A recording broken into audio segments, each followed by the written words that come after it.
Hi there, students. To live out of a suitcase. So, very often when you go on holiday, you go from one place to the next, and you stay very briefly at different places, and you don't even have time to properly unpack your luggage. So you are living out of a suitcase. Okay, so I hate living out of a suitcase. Next time I go on holiday, I'm going to one place and I'm going to stay there, and then I'm going to come back home. But very often, this is, for example, when you're on the road, when you're traveling from place to place to place. Maybe a traveling salesman spends 2 weeks living out of a suitcase, going from place to place. You can get pretty used to living out of a suitcase. Or, yes, I was evicted from my apartment, and and since then I've been living out of a suitcase at my brother's house. I've got a suitcase and I take the things out when I need them.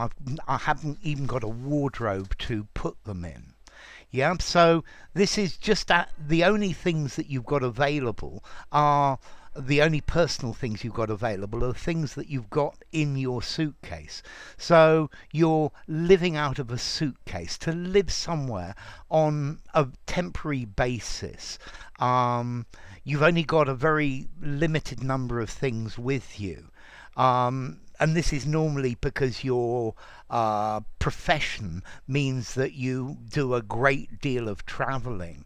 Yeah, your occupation requires it. So, I don't know, for example, when a band is touring, is on the road, is giving concerts at one place and the next and the next, they spend their lives living out of a suitcase, living out of their suitcase.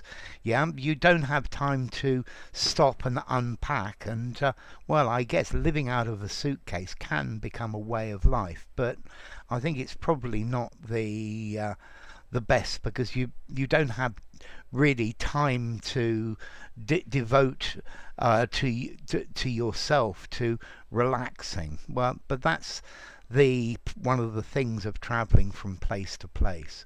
So, have you ever lived out of a suitcase? I'm sure we've all lived out of a suitcase, at least for a short period of time. I'm sure you can all think of an example.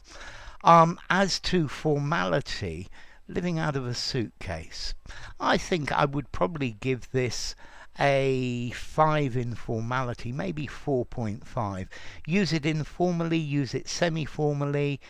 Something very formal, maybe not. But apart from that, it's fine. And then as to the origin, well, it's clear.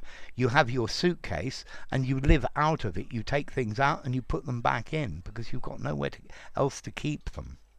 So, enough. If you enjoyed the video, give it a rating, subscribe to my channel, and I'll see you soon. Bye for now. Living out of a suitcase. To live out of a suitcase.